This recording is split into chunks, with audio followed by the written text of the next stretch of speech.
monitoring WMBB quite a bit. We had their signal up in the newsroom, and we were just watching as they were in wall-to-wall coverage, and we knew that at any moment it could just end. Just lost power. I mean, we didn't know what to expect. Maybe. Our lights are out in the studio. Hurricane Michael was making landfall, and then all of a sudden it happened. And I get the call that WMBB went down and that I needed to get to Tampa and that we were going to be working 12-hour, maybe more shifts. So you kind of just like buckle up and you prepare for the worst. I remember our news director telling us that the plan was that we were just going to go basically wall to wall for WMBB because they were in wall-to-wall coverage, and then all of a sudden they couldn't be.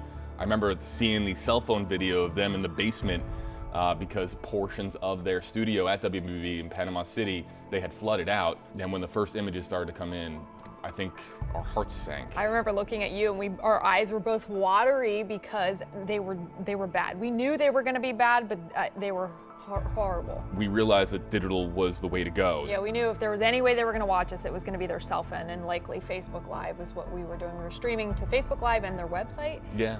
We just knew that was the only way we could reach them. All of the elements that they were dealing with this hurricane, the winds, the storm surge, the water. And remember, we were in 12-hour rotations, and we had Avery Cotton, Evan Donovan, we had Victoria Price. I think John Rogers. Rogers.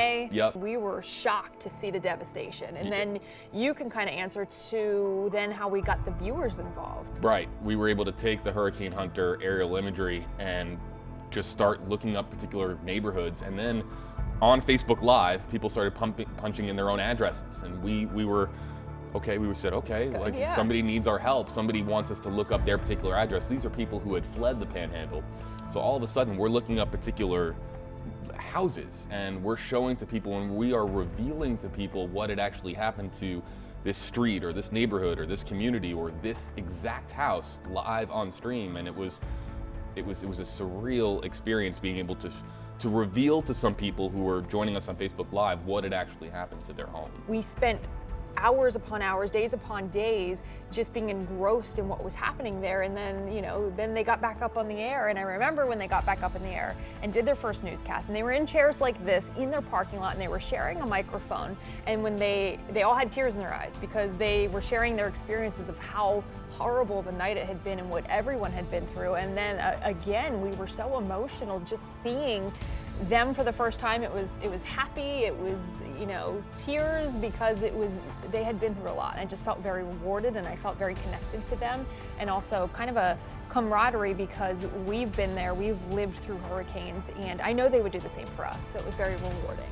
It was a sucker punch to see what had happened to the Panhandle. It's an area that I know well. I used to live nearby on the Gulf Coast. It's a year later, but we don't forget. We remember what happened to the Panhandle during Hurricane Michael.